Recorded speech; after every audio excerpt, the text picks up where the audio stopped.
Mark the attendance later a bit before the class will end. Oh, this time I have already 14 students. For those who haven't marked the attendance, just let me know, okay? Anyhow, later I will going to on the attendance.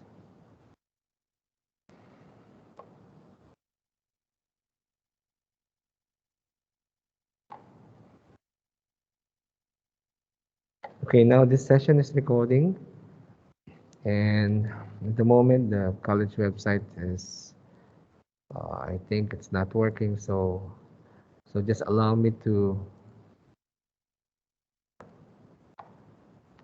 share my desktop to you, and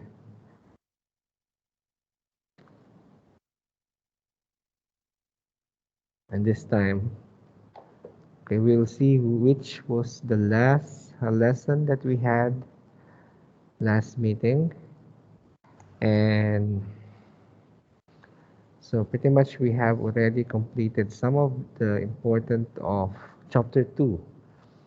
I think some of you are really wanted to know some examples of practical part of chapter 2, particularly in the scenario. Okay, and let me just browse that slide, and we'll see which one our last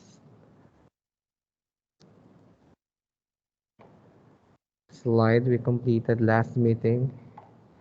Yeah, I think we could have a dry run on what we have discussed last meeting, starting with the relationship, I believe, and I think we're gonna be working with the cardinality. Yes, I think and the cardinality. Okay, let's just have a review. Let's say I will going to review on the part of your relationship, relation instance, and relationship type. Okay, let's have a review for the total of chapter 2. So this time we have seen attributes and entities, of course. And these entities are basically in rectangular shape. And those entities should be also labeled based upon the scenario we'll mention. And it's recommended for naming convention, it would be in full capital letter. And they are inside the rectangular shape. And then we come to know also that this this entity has some instances that will also have a collective number of instances within an entity. So some set of instances, like a job, particularly like HOD, teachers, clerk. And after knowing what is these entities, we come across with attributes. So these attributes are pretty much the most numbered objects you will see in the typical entity relationship diagram or ERD, because basically they are sets of attributes within a certain entity. So which means one entity has a set of attributes. Similarly with other entities, they have also set of attributes.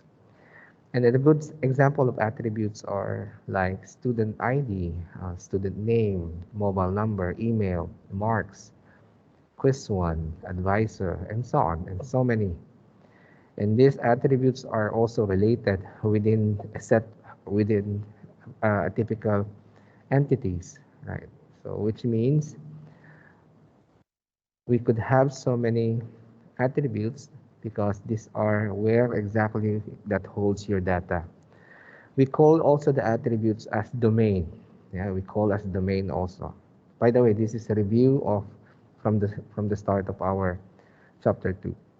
This domain is basically the values within each one of the attributes. We have seen also we have different types of attributes.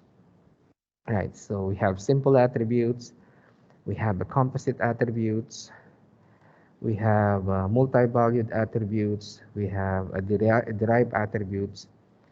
I think it's four only. So which means each one of the attributes could be identified as this kind of different types, because some of the attributes could have um, can could have only one atomic value, could not split into subparts. Not like not like a composite, we can split them. You can see, by the way, the illustration of attributes are in oval shapes, right? They are in oval shapes or oblong. Only the difference is they're different types. If they are in composite, they will be in hierarchy. If they are in multi-value, they are doubled oval shape. And if they are in derived attribute, there will be a dash oval shape. So we have seen these different types, and we know what the purpose why we have this different type, because in the scenario they will also provide you those attributes. And this time I believe that we are now about to start with a relationship, right? So which means that we have also a relationship within the ERD, and some of which of your entities might be related to each other. That's why we have relationship. And the most common symbol or notation that you will notice that you have a relationship within your ERD is the rhombus shape or the diamond shape, just like this one. You're seeing there in this example representing the ERD. So other than that, we have also identified that we have also relationship instances, just like an entity instances. This would probably help us to associate what's the association of between these two entities instances, right? Just like we have seen that maybe one student have registered 5 courses in his or her timetable, or 4 courses depending on his current status, if under probation or not, or as a normal student. This is an example of relationship instances. So we know exactly how many, or exactly in one particular entity, and what would be the participating entity that might also makes them a relationship. The other one is a relationship type. So meaning we know already the association between these instances. Now we are also knowing the entity type within its attributes, right? Just like that they have employee that join several projects, but which particular uh, attributes of relationship. So that is joining date. So a good example of how to represent them in your ER diagram was by using a symbol of a diamond shape or a rhombus. And basically what's inside or written there is depends on the relationship type. Say for example that the employee completes a particular training of courses. But of course, based on the examples that we have seen, some of the employee might have one course completed, or some of which are a couple of courses they have completed. Some of them are even one only. And maybe in some cases also there are some employee who haven't even taken some courses or registered or completed a course.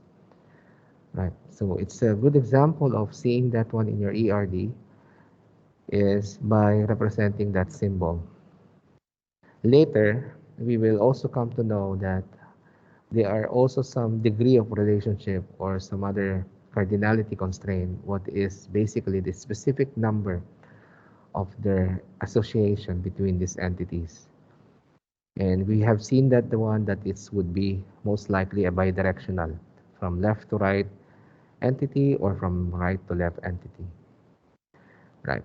Now, since I have already mentioning about the degree of relationship, basically degree is we can just answer it by number, because this is can be quantified. It's a quantity actually. If I ask you how many degrees, it will depend on how many representation of each one of the attributes that belongs to that entity. But when it comes to a degree of relationship type, degree of relationship type, there are only two. This is what we have discussed last meeting. One is unary, and the other one is binary. From the word itself, unary is one, and bi is two. So which means unary only consists of one entity, but the relationship is also within the same entity. It's pretty much like a recursive because probably one of your attributes there also related within the same entity. And this is what good example that I have discussed to you last meeting. A certain employee could be a supervisor, and most likely he or she is supervising not only one employee though.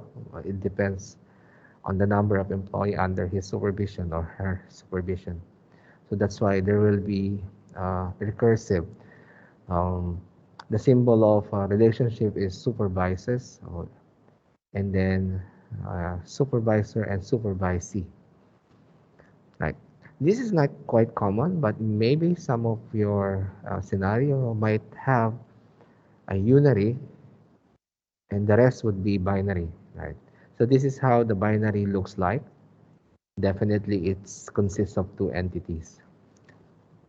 So this binary now it's quite common. This is the most common ERD of relationship, degree of relationship type, because one entity might be related to other entity because he might or they might needed some information or some partial information from the others, right? So which means normally it involved two entities.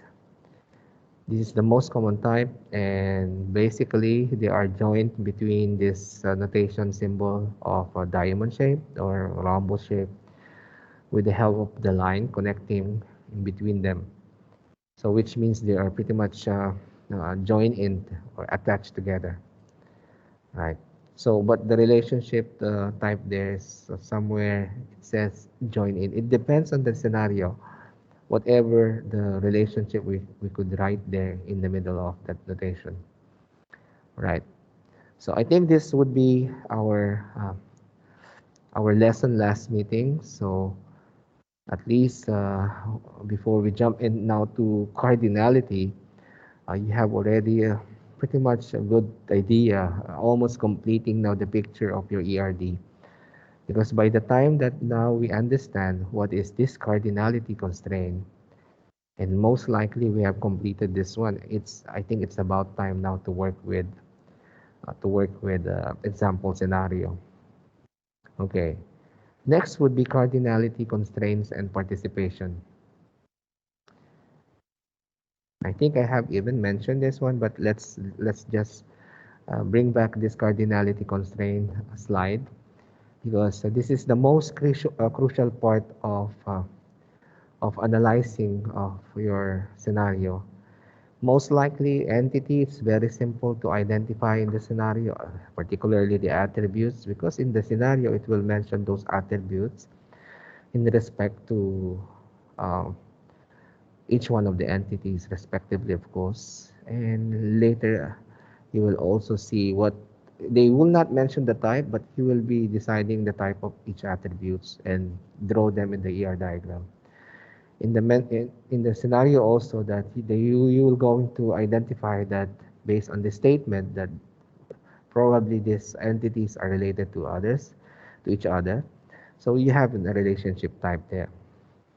To complete that one, the cardinality constraint will label specific degree. Actually, it's also a degree because we have to know how many participation will be between those two entities. So that's why we have this what we call minimum cardinality and maximum cardinality, right? So this would be later will be uh, show it in symbol or notation, but it will be written beside the entities, but along with the relationship symbol, which is the diamond shape. So just we're giving an example that a certain store that they are selling CD, they might have some movies that uh, available from their stores, or they might not have available movie CD or DVD from their stores. So which means if you are thinking about cardinality constraint, it's the minimum cardinality is 0 because it's mentioned they may not have any from that typical statement. So the minimum is 0, and they have many CD. The maximum will be many. We are not identifying specifically the numbers though, but for now, the minimum is considered to be a number already because it's mentioned 0, right? But in the scenario, they will not say 3 or 4 or 5, or probably they might just use the same thing also. Many or no, they don't have, or maybe 1 they mention in the scenario because we will be having also a minimum of 1. One more example is in the project, it might be having 2 minimum of employees must be assigned. It's a minimum employees in each one of the project. But in a project group, the maximum would be only assigned is 5 employees, which is allowed, not beyond that one. The numbers had mentioned in the scenario. So if you will identify the cardinality constraint, of course, the minimum is definitely not 0 because they mentioned there it's 2 employee, right? So pretty much it's minimum cardinality is 2 and the maximum is 5. And if you will see, it's the same many to many. That is the cardinality constraint because we don't have 2 symbol there in our cardinality. Later you will see the symbols of cardinality. Right, at least it's not 0. It wasn't mentioned as 0 because we have also a notation if is it 0. Right. So this is a continuation. While knowing those degree, I mean the cardinality constraint, we are also pretty much identifying the participations. So its participation is mentioning the maximum and the minimum, right? And this participation will going to help us to understand thoroughly your database schema. And eventually, the schema is your database. I mean, your ERD would be your schema, and your ERD eventually it will become your database itself. The participation might be a mandatory, or it must have at least something like that, or the other one might be optional, right? So this is the involvement between those two entities. So if the minimum cardinality is at least 1, so which means the participation is mandatory. It must have 1, right? At least it must have 1.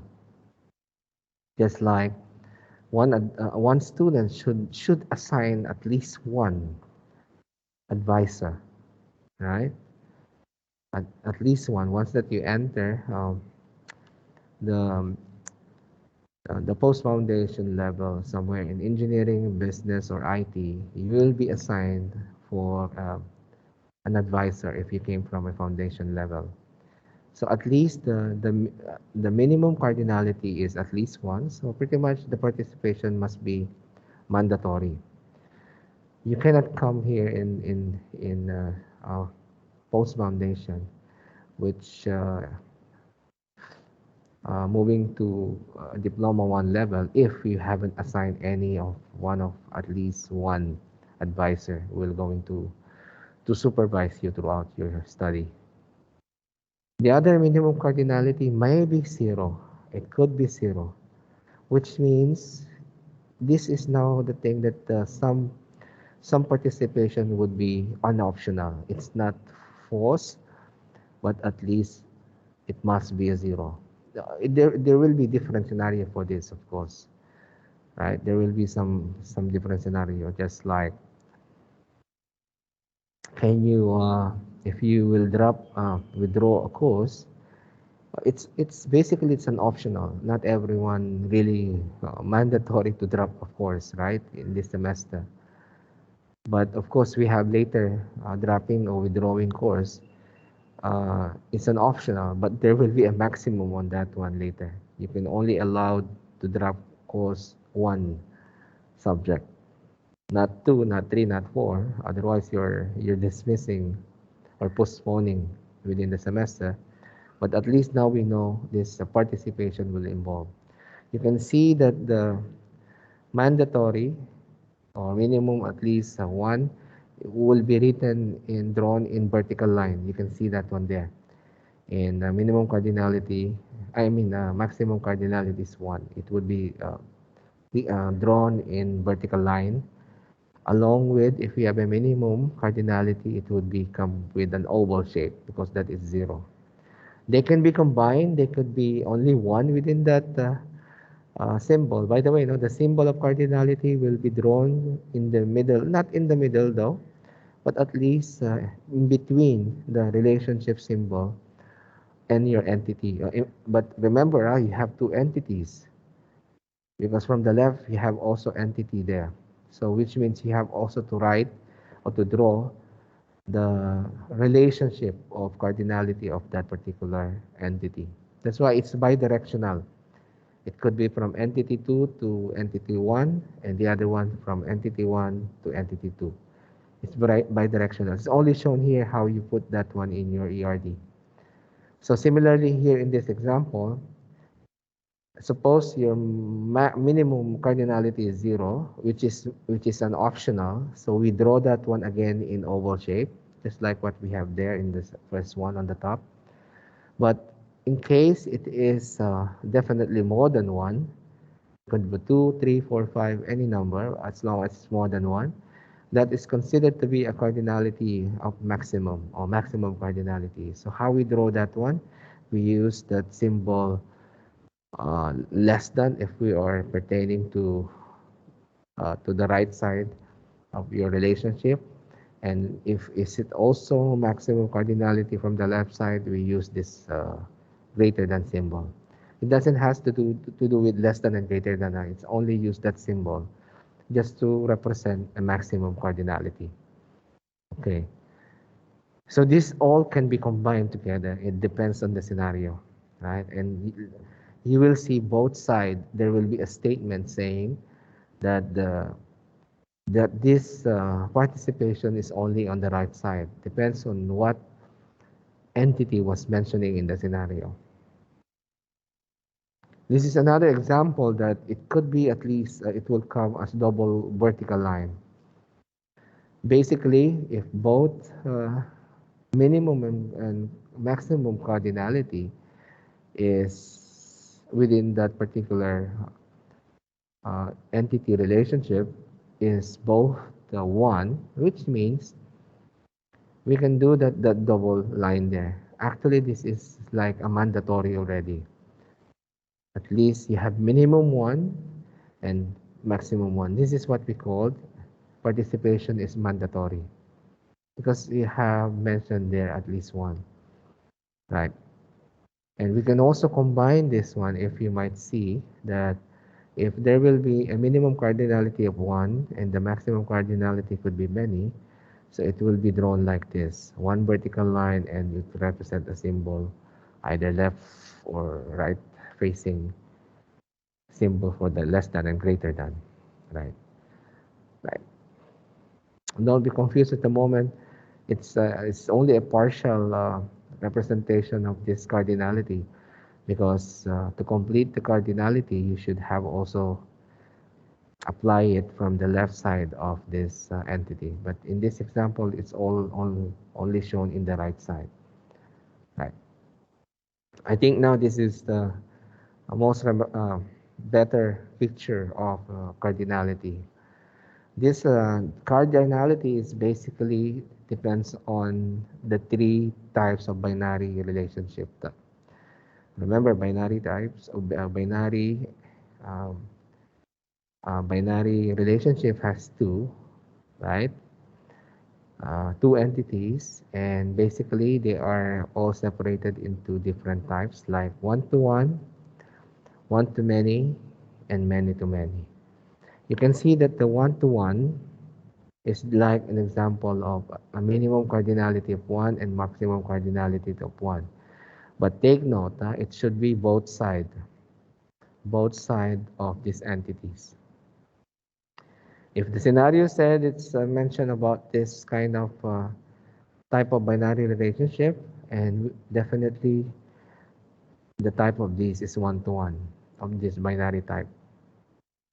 Just for an example, citizen, they must be one citizen or only one citizen must only possess or having a valid residence card number or residence card, the civil ID number, or sometimes you say it as pataka, right?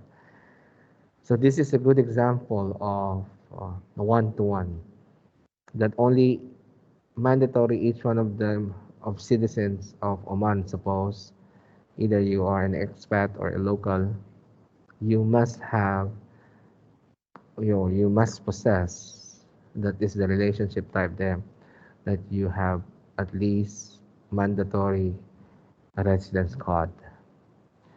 And the other one for one to many, so which means either side, okay, either side would be having many to one or one to many, but it's still the same though.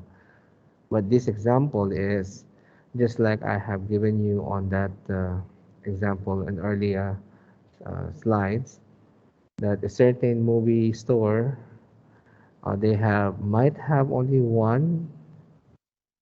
In every movie, by the way, they might have many available CD or DVD or Blu-ray discs available from their shop, or maybe one of that movie they don't have it.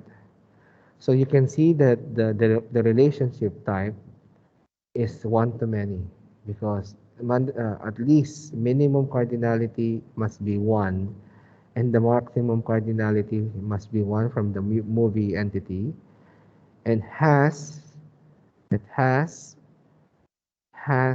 no CD available. That's why it's an oval shape, which is the minimum there is 0, or has many CD. Many CD will compromise even one also there. So no need to write the vertical line. So at least the many was been mentioned.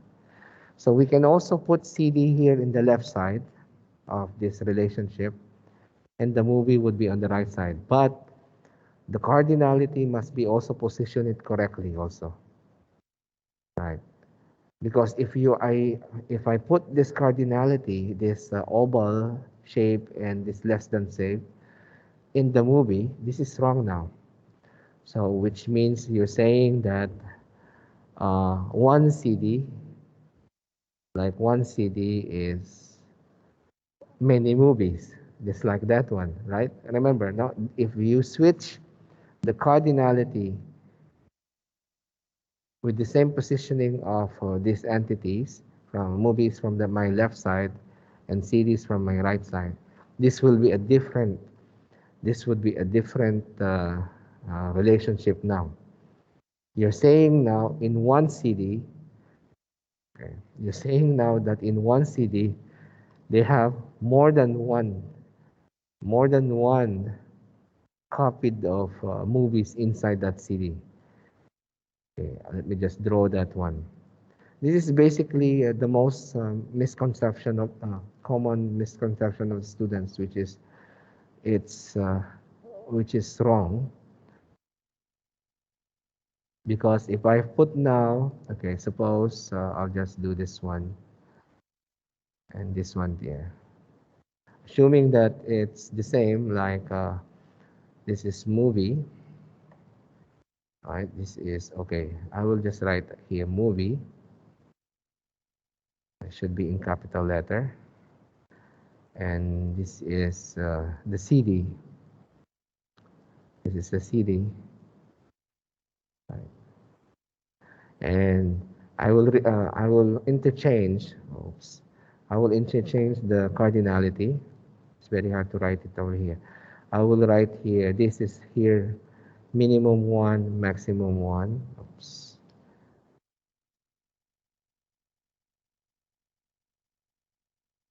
This is minimum 1, maximum 1, and this one is oops, this is many, and this is optional. Okay, the scenario of this kind of cardinality, though they have the same or similar entities there, but the approach is different. Come to think of it, if you have one CD, your minimum cardinality at least one CD or maximum one CD, only one CD itself, inside the CD, you might be having a blank one. Actually, now probably the zero, I could have one, could be zero or empty. I'll probably just remove the optional there, and many. So in individual CD, they might have one or more movies on it. Right? Understand? This is different scenario now. If I add this zero, which means one CD is empty. Okay, there's no copy of movie this one inside that CD. But anyhow, it's better to remove this zero there. But if I will do this like this is totally different from this one, from the middle. Because definitely this one, in every movie, it must have at least one or more CD. Because they're selling, right? They're selling. The other one is different. Maybe you're just copying your personal movie and burn it in your, write them within your CD blank disk, something like that. Which sometimes they say it's kind of piracy if you sell this one as well. You're buying one CD, but you have a bunch of movies inside there. Something like it could be a personal consumption only. You can just copy, back up all the downloaded movies that you have, and just keep as one of your backup. So this one is different, right? So in a store, at least one movie either would have they have might have an available CD available there in the store, or maybe it could be one or so many CDs which is available from the store. So one movie, one CD, something like that, right? So I hope you understand that one, because this is common mistake of the students. If they have, this is how they understand the scenario, but the scenario is telling that this should be in this manner. So your cardinality will be wrong partially within the ERD. I'm not saying everything will be totally wrong, because your entities are correct. You have shown me a correct relationship because of these two in between diamond shape. You have already marked there, and of course, you have still marked somewhere in the entities. I mean, in the attributes, right? But it so happened only you might have missed analyzing the what do you call this one, the constraints of your cardinality. Only that part is wrong. Oh, this one is correct. Your entity is correct. Your relationships is correct, right? Your attributes are correct. Maybe if you write here movie ID or MID, I almost forgot now. We have also studied the the key identifier with underline. Okay, this is maybe a movie name. Movie name. It's a simple attribute, and so many more. All of the other parts of your ERD might be correct. Only the part that you missed it was the cardinality, because it should be representing in this manner. Otherwise, if that mentioned there, one CD and inside the CD are so many movies, that should be interchanged, right? But interchanging the position of your entity should also be attached that correct attribute, that correct participation cardinality, right? So no effect on that one, right? The other one is many to many, and definitely the maximum cardinality in both sides would be many, and the minimum is many, and the maximum, they're both many. How you will know that the types of binary relationship is both are many, right? So which means you will see that less than and greater than symbol both sides. See there, no? Even though you see one there, you see 1 0, which is the oval shape, but if you see both sides has less than and greater than symbol, which means the type of binary relationship of these entities are, of this relationship are many to many. So which means many, or it could, if I will read this one, it could have minimum one employee could assign to many project, or not even assigned to that project because there's an optional, or many employee could assign to many project. So that's a good example of many to many. Or vice versa, many project could have minimum of one employee. Many project could have many employee, or optional, which is 0, right? Maybe they don't have any project. So this is a good example now of our symbol, and in each one of these symbol, definitely we will understand what what we need to put them in your ERD. Okay. So before I move to that symbol, so I have already 16 students. Okay, for those who just came today, okay,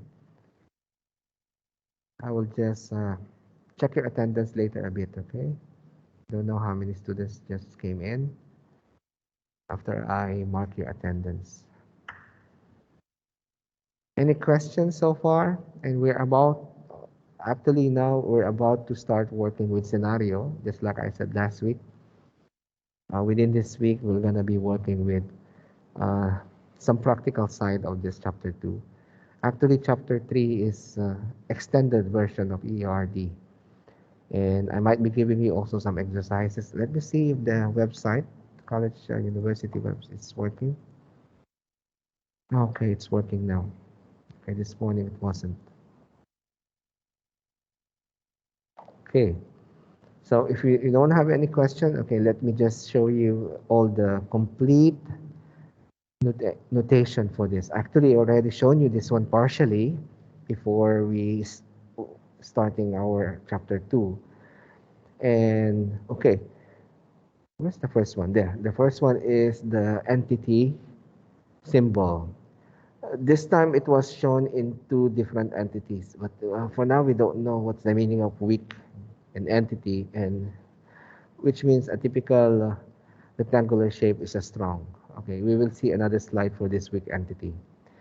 The symbol will represent that letters written there are their naming convention. It can be any name of entity, any name of attribute. So I do advise for you to memorize all of this basic ERD notation and understand once again what are the meaning of each one of those notations so that you will fully understand, oh teacher, what is this composite? So go back to that lesson and try to grab that information. And some examples specifically in composite, all right? It's better for you to jumpstart. Even though you memorize all of these, but you don't know how to apply them, that would be also not successful of completing the ERD based on the given scenario. Multi-valued is double-valued. Derived attribute is a dash oval drawn in a dash line. Okay, relationship is that symbol diamond or rhombus, right? So it would be written on the relationship name there. Of course, this line is basically very common in your ERD because they will connect attribute to entities or entities to attributes, entities to relationship, and vice versa, right? So no need to write an arrowhead there or draw an arrowhead both sides, just only connecting lines.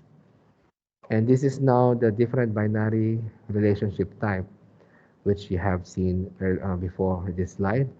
One-to-one, you can see basic line there. Basically, there will be a diamond shape or rhombus shape like this in the middle, but at least only we're showing both ends. So it has a single vertical line, one to many or many to one or vice versa. Single vertical line and symbol must be many. This can be in reverse, right? Because it's many, one to many, many to one. Is similarly the same, but it depends on the scenario. The both ends of your binary relationship type, if negative, yeah, less than and greater than symbol is many to many. In some other combination, just like I have shown you, one and only one double vertical line is mandatory. In the scenario, they will mention that one at least one and only. Right. In some cases, they might use different statement or wording there. And you have could be have a combination of one and many. Right. Mandatory many. So which means in registering normal courses in a semester wise, particular semester one and two. This is a good example of mandatory. You might register one course. It depends on your current status. If you're having only one last remaining course, something like that. But you are obliged to have mandatory of many because, of course, in a typical semester, you should have at least five courses if you are normal students, or four courses if you are probation students. But in case some of the students might be almost exiting level and maybe they have only one course left, at least we have one there. So this is a good example of registering or advising subject or courses or doing your timetable in a kind of scenario based in the university, right? So maybe student courses or subject. So you can see now it's a mandatory many because majority of you will be having four or five courses, right? Registered in a normal semester, such semester one and two. But some students might have only quite less of courses from four to five. It could be only at least minimum of one, or maybe remaining courses are two, remaining subject in that level are three, or might as well could be remaining courses would be one only, or some combination of OJT and remaining course one, or full OJT is definitely you don't have any course to be registered.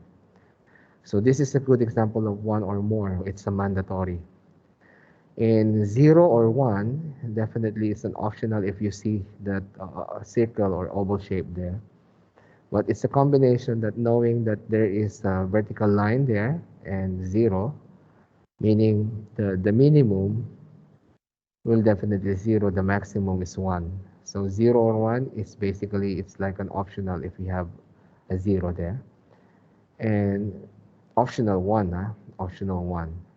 Because you're not forced to have this because at least you could have an optional one and most majority are all zero. And the other one is zero or many because there's a symbol many there, greater than or less than, and the zero or oval symbol. But it is an optional many. Right? It could be an optional many. This is the case of those students who are already in OJT level example. They could have zero courses registered. Why? Because they are now in OJT, on the job training, pretty much exiting level on this on their respective levels. But some of which is majority, they have many because all of them are majority might have five courses or four courses depending on what the status of the students or remaining courses. Right. So it's a good example now. I'm giving you this because the scenario base will might be depend on that. Okay. The attributes. What time is it? So almost 9. The attributes of relationship type is also mentioned somewhere in most of the drawing or illustration I have shown you. You have seen some naming convention inside the relationship. We call that one as attributes of relationship. Now, this time, you're not only seeing the attributes attached within the entity, but rather the scenario might also require you to attributes that they are associated within the relationship. Just like this one, this color light blue, or maybe this highlighted notation only in the middle, that this relationship with the relationship name here has, probably they might have attribute relationship type as well, like attribute 1 and attribute 2. In the real world, this is also a column or field within your table that only comes within this because they might have another equivalent relationship to this. That's why it's a attribute relationship type. So, which is, it would be added here. It depends, teacher. Is it all the time it's two attributes on the relationship? It depends. It depends on the scenario. Right. Now, let's have an example for just starting up our scenario. Basically, a scenario is like, it's like, it's a story behind it that a certain database developer or designer needs to really understand what are the needs of each one of their clients. And it's sometimes they call this one as a problem of their study, to to analyze first and put that one in ER diagram. In some cases, that we could also understand each one of the statements written on a scenario, so as we could easily relay on how we put them in such kind of ERD. It could be written in different way or in any order, but even you're seeing that one in any order, they will be having an ordered kind of um, cardinality constraints. Suppose this example, the organization wishes to record the date, month, and year when an employee starts each project. So this is kind of, they want to track all the employees who are joining in a certain project, just like uh, maybe many of the employee could have many projects, and one employee could have assigned one project or more, or something like that, or maximums two. And it's pretty much like a many to many, which I have shown you before. But this is the thing. You want to have a system or a database that if you join that project, I will really, and I know, first thing I will know is when did you join that project. Maybe because some of the project might be ongoing, and maybe the project started just when you join in as well. So which means from this statement itself, we are already knowing that we will be having this one actually, relationship type, attributes of relationship type. Why? Because you want to track all those records of the date of this employee who started the project. So that is an example of a relationship type, which the relationship is join in, it's there, no? Join in, and then the attributes of that relationship is start date, because it was mentioned here is month and year. So it's a complete month, day, and year, right? And this is quite the typical on, not typical by the way, in a scenario. They will start mentioning the relationship or the relationship attributes without knowing first the entities, right? Right. Maybe because this is just only highlight of this, because we're talking about attributes of relationship type. And majority sometimes the scenario will start with introduction of the required information, and then they will start mentioning some entities there along with their respective attributes. Okay, we'll just continue this. The attribute is name, start date. It's very clear there. It was mentioned that the attribute of that relationship type is start date. So you won't be lost Whatever the naming convention will be written or drawn on your ERD is also mentioned inside your, what do you call this one, scenario. But this is suppose the organization wishes to record the date and month like this. You know already that you have already relationship type that comes with an attribute. And that attribute is already start date. So in this case, the question arises that where the attribute should be placed. Most common mistake of my student, they might place it inside the project or not inside, within the project entity. They might, some of a student might place it in the employee entity. But that is wrong. We're talking about relationship attributes, right? Just like I said, it's a typical column or field also within that particular entity. But knowing that employee and projects are separate table, literally, actually, which means the join-ins is also a separate table. Now you understand. The join-ins is literally also a separate label that they are all connected between this employee and project. So now you know that in this example is basically you have three tables. Three tables that related each other. Why? Because the join-ins mention a start date. Right? So the start date will be the attribute name of that relationship. So this start date is not associated either of the employee or project entity, but it is a property of the join-in. Right? It's a property of the join-in because the story behind employee and project is different from this one. They have their own respective attributes, and that only makes sense why this one are connected or related each other, right? So which means the in other words that the instances of the relationship join in, there is a value for start date. Okay, basically this example is not a complete scenario. You might be thinking, teacher, where is the code and why it was identified as what do you call this one, as identifier or key. Where's the project title? Where's the budget? Where's the address name? Employee MID is also identifier in within the employee entity. It's not yet a complete. We're only highlighting this one. Attributes of relationship types, right? So it's just giving you some scenario, partial scenario, if they are now mentioning that particular attributes of relationship, which is the join in, and it has an attribute start date.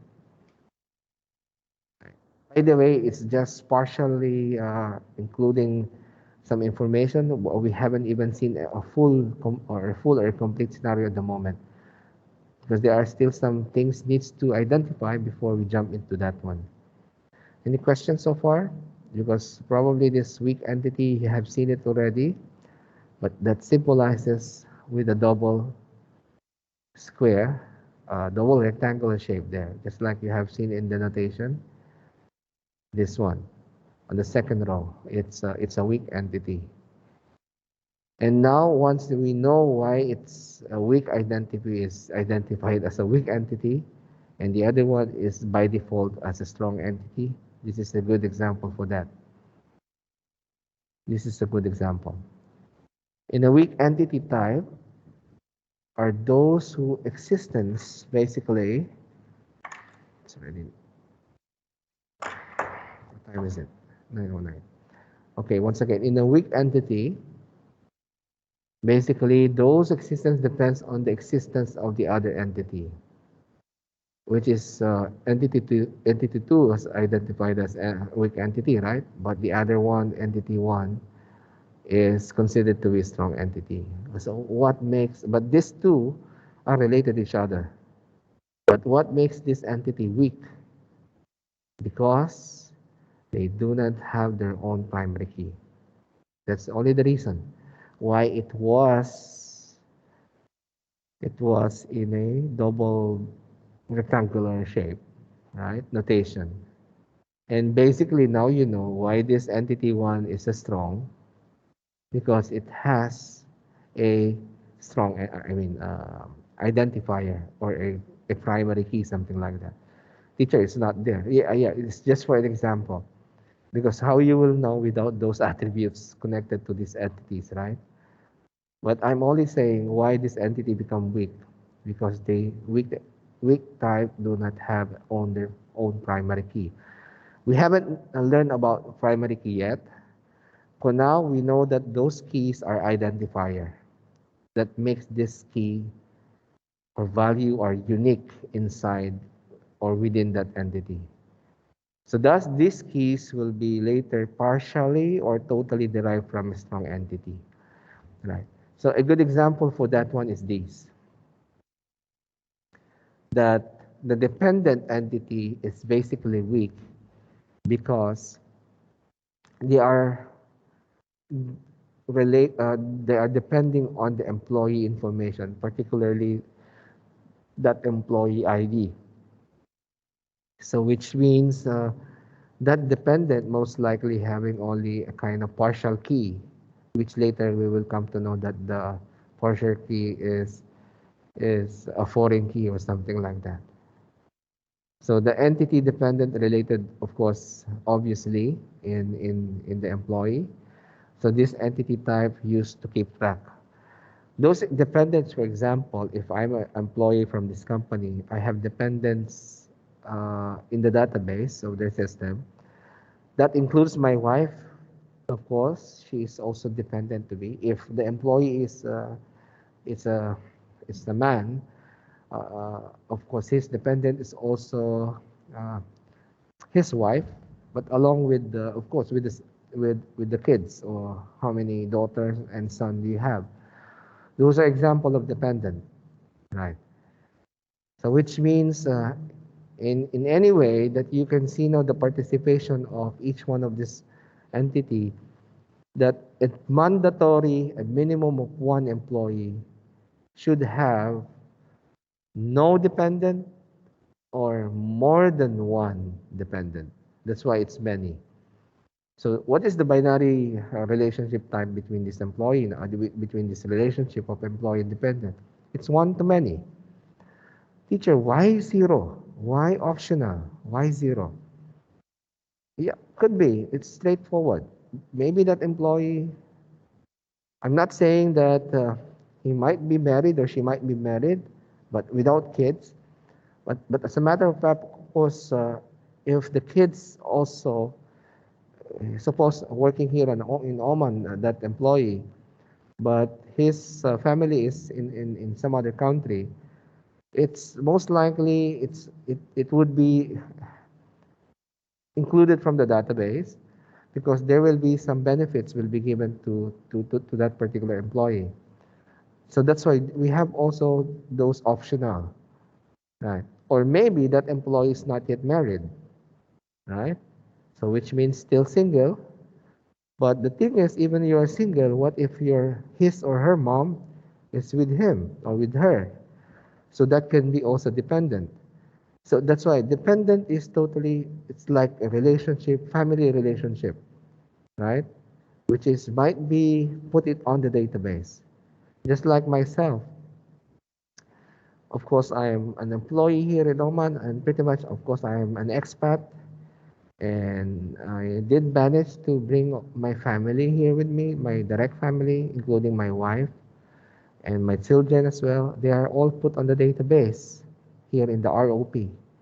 That includes my daughter and a couple of my boys, sons, are all in the database along with my wife. So my dependent are four.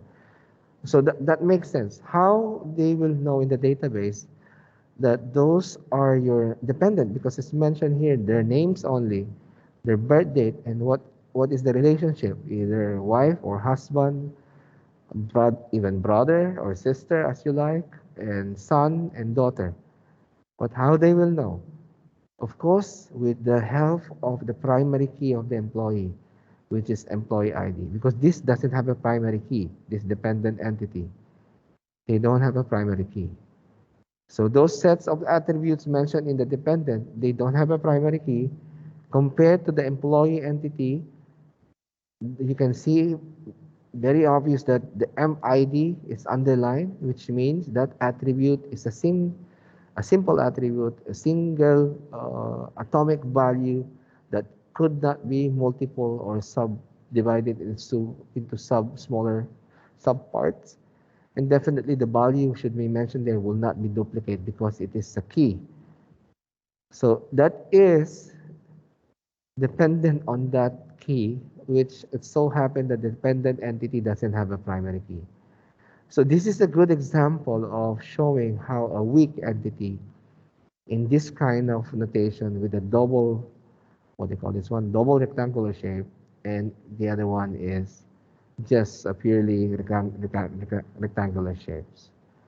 Right? I'm not saying this is already a typical scenario, but because it's not even mentioning um, association of this what do you call this one, constraints. I mean cardinality constraints. But it's mentioned here that this is very good example of one to many, because one employee could have only many dependent, right? Though the minimum cardinality is 0 there in the dependent, but the maximum could be 2, 1, 3, 4, 5, depends on uh, his or her dependent given on that database. All right. So now you know what's the meaning. What makes a weak entity a weak entity? In most cases, you might be seeing just a typical both sides are strong entity. Why? They might have their own respective primary keys or those identifier. But in this example, it's a good example that that dependent has no key identifier.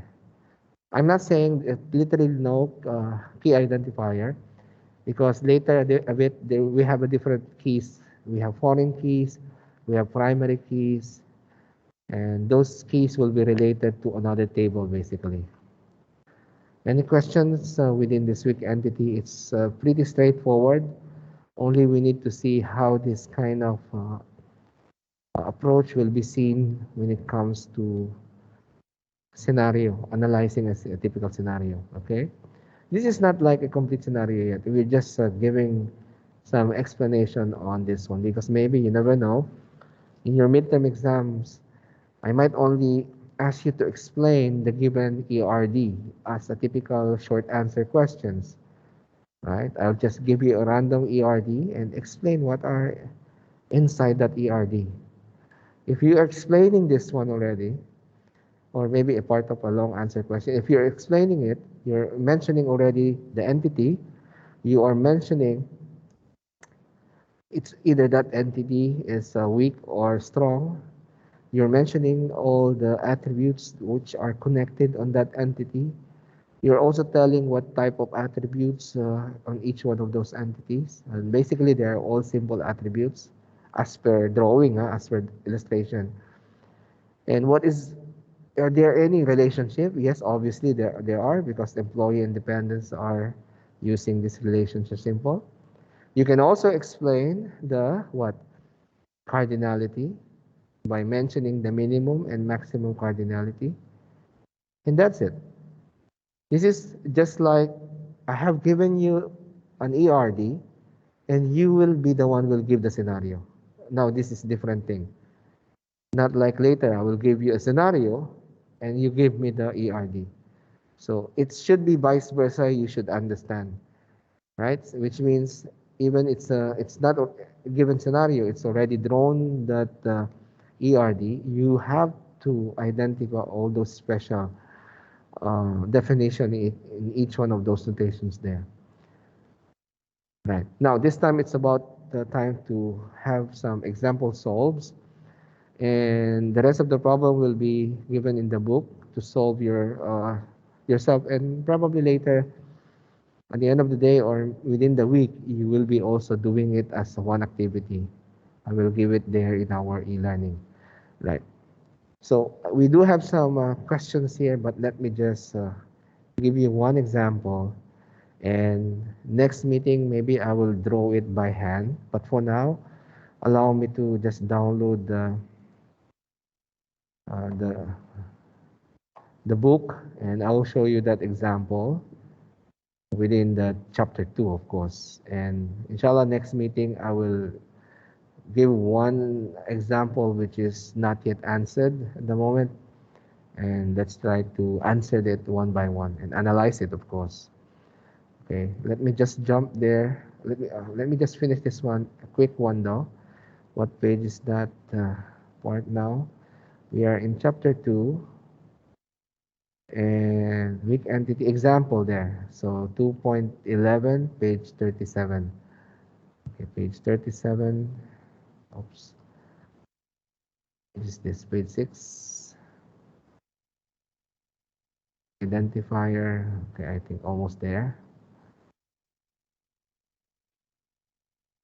I think this is the one. Oh, no, not yet. Okay, this one is this example. I think it's a big one though. Right. Okay, look at this. Starting on page 38 of your ITDB 101 book, you can see now a different examples, not this one, on page 38 only, with a very long scenario. Look at this. This is a scenario actually, right? And this is scenario will be come up with this answer. So which means that example I have shown you, this is now the scenario that is given there. Suppose you don't know yet this, you haven't done this ERD yet. Part by part, you will find to know each one of these, and this notation will be complete upon analyzing and reading all of these scenario statements given there. Most likely, the first part of the scenario is they will just mention introduction about the scenario. I'm trying to highlight it for you, just like from the study of business process at Pine Valley Furniture Company. Suppose this is the name of the company. We have identified the following entity types: an identifier with the key, and also suggested for each entity, together with the selected important attributes. So, which means they have already identified everything by the given requirement of the Pine Valley Furniture Company. Right. So let's see how this company really wanted to have a system. They start by saying the company. Go into sentence by sentence. The company sells a number of different furniture. Suppose you still haven't started any one of these. The technique is basically it's in every sentence you will come across to one notation. Even partially you're already completing the ERD and you are already identifying, just put them in drawing, even though they are not yet completed. So it says here that the company sells a number of different furniture products. So you know that the company now they have some furniture, so this is considered their products they're selling, but it doesn't ask or tell us which one are these needs to be put in entity and which one are the attributes. Basically, it will not tell you the name of that entity, but as a developer, you will identify that this is an entity.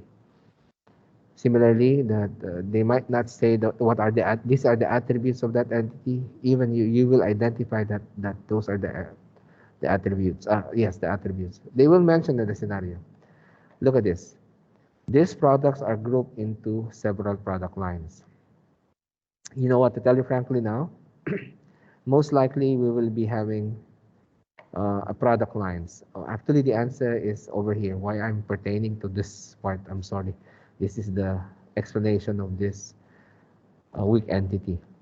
I'm sorry. The answer is here at the bottom. It's a pretty big ERD. It's a pretty big ERD. Right. Don't worry. Next meeting, we will try to answer this one without this picture and from scratch. We will do it. Okay. For now, I'm just giving you some highlights.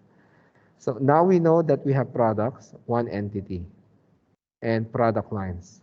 You can see there at least product entities there. check. One product line, check. So we haven't seen yet the others. Actually, it depends because we almost about to start reading our scenario. So product and product line is definitely is mentioned here. Product are grouped into product lines.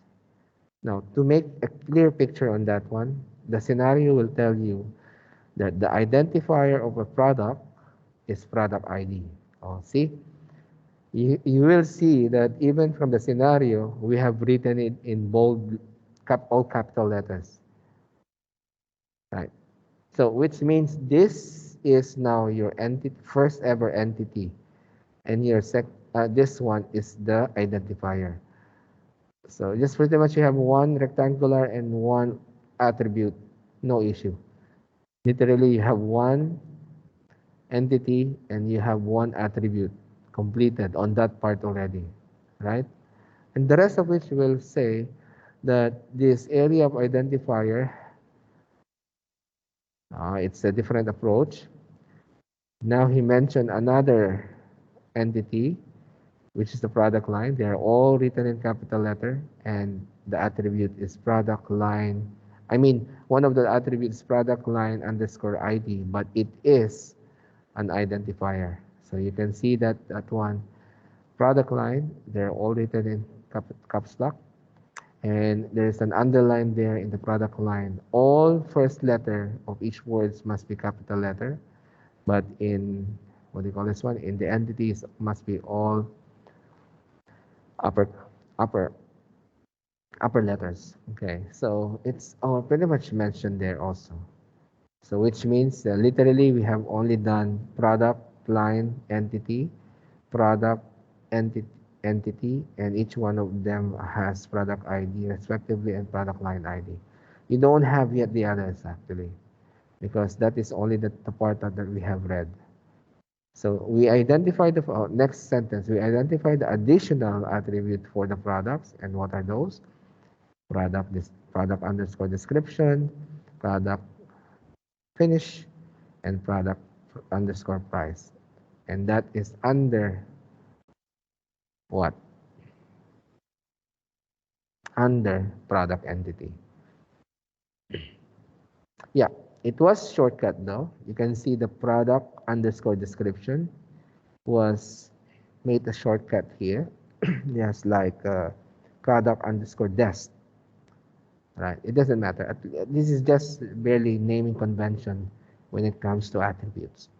Pretty much it completes already all the attributes on that particular entity upon completing this highlighted one. Another attribute for the product lines, or moving on to another entity, is, excuse me, product line name. Right, so product name. So it added here product line name. So which means only couple of attributes inside this product line, what do you call this one, entity, right, upon completing this part of this sentence. Moving on, a product line may group any number of products, but must be grouped at least one product. From just barely reading this, you must really understand that this statement, it has to do with the relationship already. Because he's mentioning already a product line may be grouped on the products. So we're talking about two entities here. And not only that, don't be confused, because the next sentence for that is also belongs to that particular statement. Product must belong to exact one product line. So these two separate sentences, meaning that the product line and the product has a relationship. Right? So which means now this time we have put, without this cardinality yet, without the cardinality yet, we just drawn this symbol and make this include as a part of the attribute name. But later I will tell you how we could identify this symbol. It was there actually, it is there. Starting on the product line, it has to be maybe group any number of product, but must be grouped at least one product. So pretty much maybe now we have minimum of one and many is there. So that's why it's mentioned there. But each product must have belong exactly one product line. And each product must have exactly product line. One exactly product line. It's a mandatory. So this example is just one to many. Now, the question is, what if you put this mandatory one in the product and this many and one, minimum many and maximum many and minimum one in the product line? That's wrong, because this is how we put that one in ERD, because this is what the scenario said, that the product line may be grouped in any number of products, product line, right? And of course, it could be minimum one or many, but product should might be only have at least one product line. So the product line is like, what do you call this one? A category, something like that. Maybe um, Nike is a product line is shoes, apparel, or maybe you have some different product here, food. It will be product line is food here, maybe, or maybe you have here um, what do you call this? Um, let's say iPhone Pro. That is product line is smartphone or small cell phone. So it's like a category. So each one of these should only have one product line, right? Whatever the product is mentioned there, it's very clear mentioned here, right? Partly you have completed the bottom part only, right? Only the bottom part, because we still have to complete this by completing all of these part yet. We haven't even analyzed it, right? So moving on, you might be seeing a new set of entity, because it says here now that each submit orders for customer submits product for orders for product. You might be thinking now, oh, okay, probably I might be having another entity which is called customer, and maybe the other one is order, right? If you're not pretty sure yet, just head on to that next sentence. The identifier of order, that's it. No, the order now meaning it's an entity. So you can draw anywhere from your ERD a rectangular shape of this order, right? So it's mentioned there that we have order. It counts with those attributes, order ID and order attribute is order date.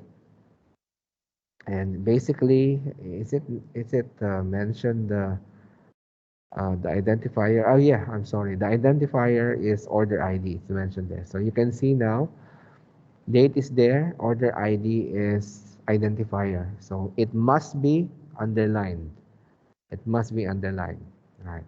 And it should be in oval shape because they are all attributes.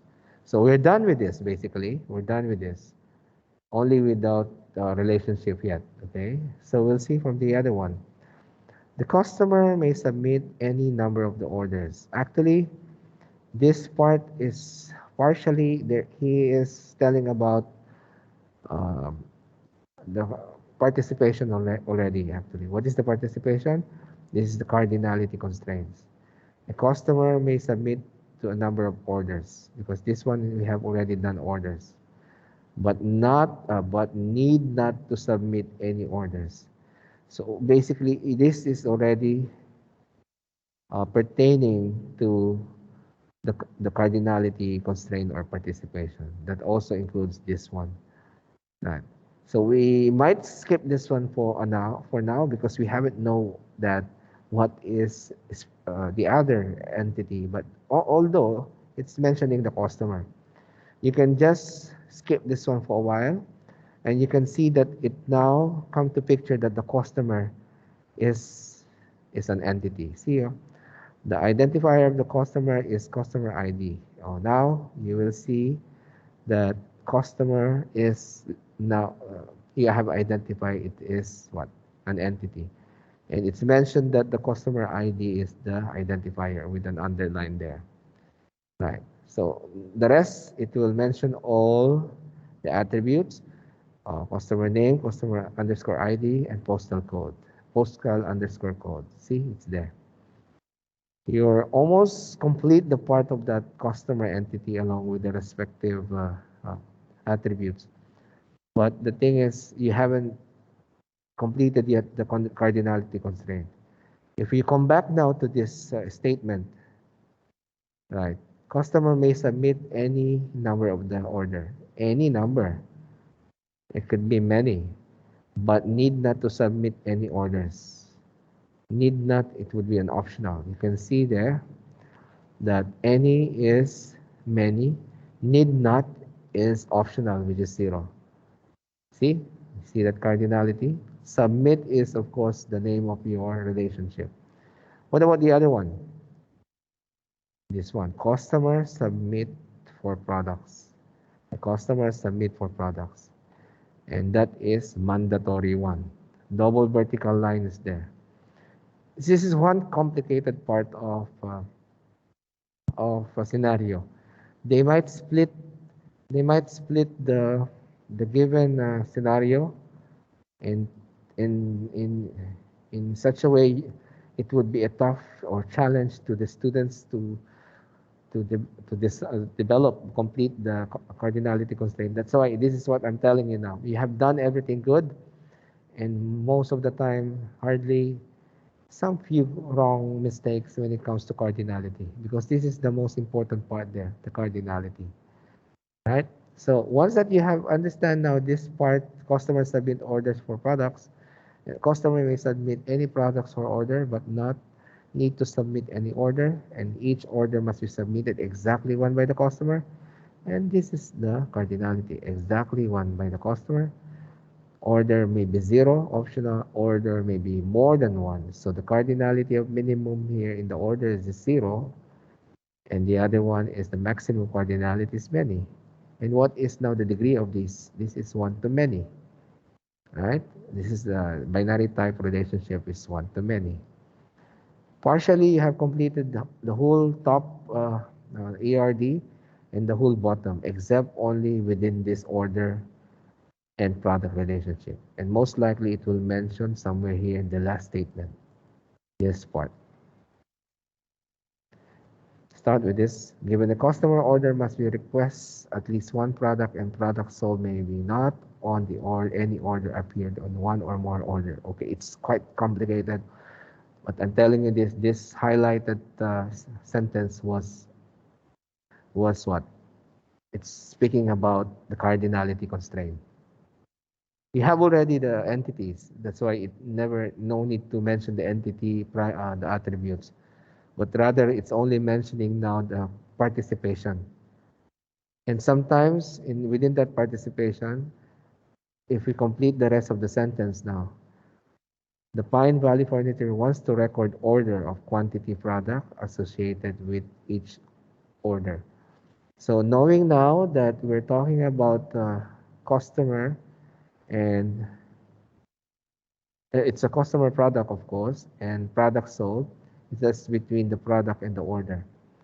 And now they wanted to record the date, the order, the order quantity. You can see now that the order quantity is there. This is now an example of relationship attributes that contains.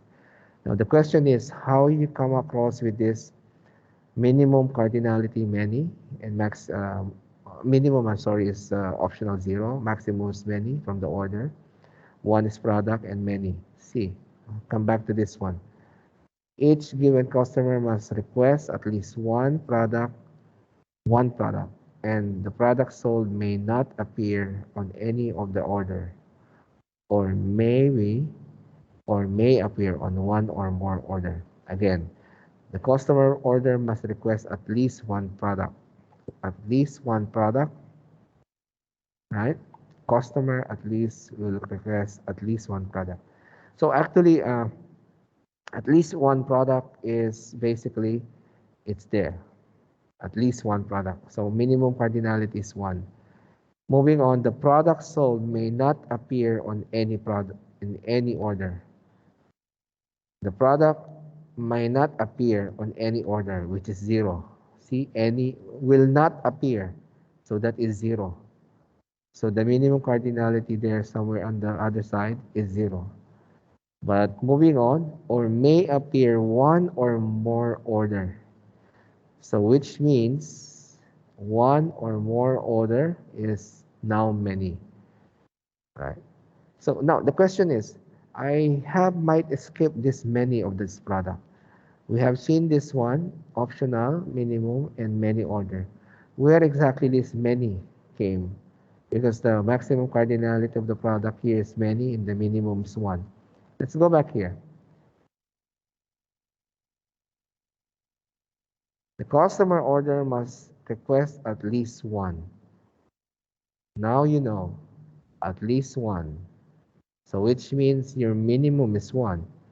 So which means it is possible, it could be more than one, more than two, more than three, more than four, any number.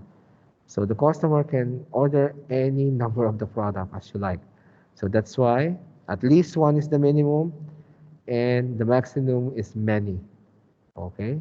So this is quite confusing in the first time. So at least one product that the order will customer will order, and at least many. The rest would be many. Right? Why you do custom? Why the customer will do some order if he or she is not ordering or selecting a product?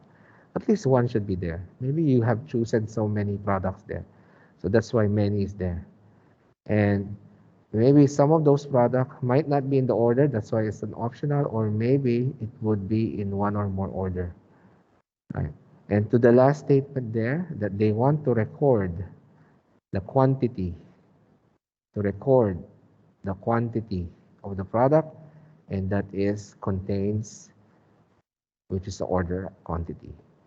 So it's pretty tough though, pretty long, and definitely this might be like a long answer question. We will come back to this one next meeting and do some other exercise in our lesson, and I will give you the floor to try to do it by from yourself by giving you some other sets of scenario. So don't you worry, we will try once again this one without this drawing, and let's come back to this good example. It's a pretty big case scenario actually, and really, if you really understand this one in the short scenario for you, it's quite easy. We have some more examples over here that we will going to discuss. And I will be giving you some exercise scenario 1, 2, 3, 4, 5, or 4 by doing it from your side. Okay? So just hold on with your questions and don't worry, we will not move to another chapter without completing all of the scenario, because definitely these scenarios will make you your long answer questions somewhere in your midterm and your final exam as well. All right. So any questions so far? And it's already 9:43. Next meeting we'll try to work with um, other scenario, and I'll come back to that number one, and we can draw it from scratch once again, so that you will see how I going start of completing the ERD. Okay, so any questions? If you don't have it, just allow me to just finalize your attendance. But I just give it first in the Excel sheets, because I think some of you might be having some electrical outage based on the schedules they have given, and let me just keep it in my Excel, okay? Because one student just informed me earlier that they might have no internet connection, just like that. Okay, Abdullah Salam is there. Okay, Abdullah Salam is present. Abdullah Masood. I will just call those students. I did not check the attendance early morning. Abdullah Masood. Okay, it's not here. Al Hussein. Al Hussein Ahmed, yeah, present. Al Hussein. Bashar. Bashar is still not here. Hadil. Okay, it's here now, present. What about Muhammad Saeed Muhammad Al Shanfari? Muhammad Saeed Muhammad Al Shanfari is not yet here. Rayan. What about Rayan? Okay, Hamid is there, present. Toful Saeed Suhail Al Amri. Okay, not yet there. Wafa, not yet there. And that's it. Okay. So the rest are already been marked present since before the class will start. Okay, so just for your kind and information, this is recorded. I'll be stopping now the recording. And don't be absent next meeting because